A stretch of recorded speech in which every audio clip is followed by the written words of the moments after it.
बिस्मिल्लाहिर्रहमानिर्रहीम। अस्सलाम वालेकुम नाज़रीन, आप देख रहे हैं MR न्यूज़। मैं हूँ राशिदा फीस। सबसे पहले न्यूज़ हेडलाइंस। वफाकी वज़ीर गुलाम सरवर खान का कहना है कि खुदकुशी हराम है, वरना मेरा तो बमबार बनने को जी चाहता है। वफाकी वज़ीर गुलाम सरवर खान का रावलपिंडी के हल्का NA 59 में जलसे से खिताब करते हुए कहना था कि मेरी सोच तो ये है कि जहाँ सारे मुल्क और दीन के दुश्मन बैठे हों वहाँ खुदकश धमाका करूँ और सबको निस्तो नाबूद कर दूँ, लेकिन इस्लाम में खुदकुशी हराम है। पाकिस्तान ने भारतीय मिसाइल पाकिस्तान में गिरने का मामले पर भारतीय नाज़िमुल अमूर को तलब कर लिया। तर्जमान दफ्तर ख़ारजा के मुताबिक भारतीय नाज़िमुल अमूर को दफ्तर ख़ारजा तलब करके भारतीय वज़ारत दिफा के बयान पर पाकिस्तान की तशवीश से आगाह किया गया।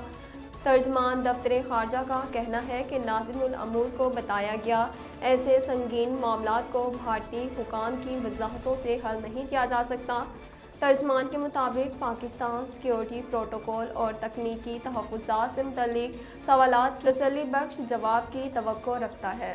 अपोजिशन ने चेयरमैन सेनेट के बाद स्पीकर और डिप्टी स्पीकर कौमी असम्बली के खिलाफ भी तहरीक अदम एतमाद लाने का फैसला कर लिया। तहरीक का मसूदा अपोजिशन क़यादत को भेज दिया गया, जिस पर 100 से ज़ायद अरकान के दस्तखत भी मौजूद हैं। तहरीक के मसूदे में स्पीकर और डिप्टी स्पीकर पर जानबरदारी के इल्ज़ामात लगाते हुए लिखा गया कि दोनों ने अब तक पार्टी ओहदों से भी इस्तीफ़ा नहीं दिया। दोनों ईवान को अपनी पार्टी हिदायत के मुताबिक चलाते रहे और दोनों न्यूट्रल रहने की बजाय फरीक बनते रहे। मसूदे के मुताबिक असद कैसर और कासिम सूरी वज़ीर आज़म की ज़ेरे सदारत इजलासों में भी शरीक होते रहे।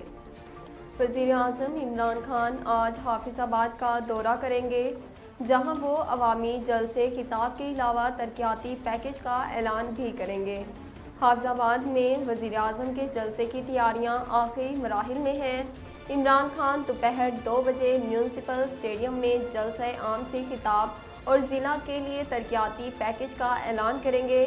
वज़ीर मुमलिकत बराए इत्तलात फ़रख हबीब का कहना है अदम एतमाद नाकाम होगी और अपोजिशन से 172 बंदे पूरे नहीं होंगे।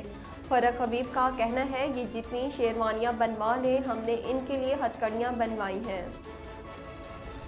अमेरिका ने यूक्रेन के लिए $20 करोड़ की इजाफी फ़ौजी इमदाद की मंजूरी दे दी। अमेरिका जनवरी 2021 से अब तक यूक्रेन को $1.2 अरब की फ़ौजी इमदाद दे चुकी है।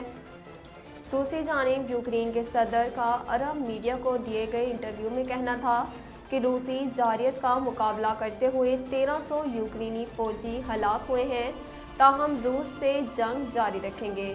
दौरान इंटरव्यू यूक्रेनी सदर ने मुतालबा किया कि रूस यूक्रेनी आइंदा मुज़ाकरात मकबूजा बैतुल मुक़द्दस में कराए जाएँ। नाज़रीन, अब तक के लिए इतना ही। मज़ीद ख़बरों और अपडेट के लिए देखते रहिए MR न्यूज़।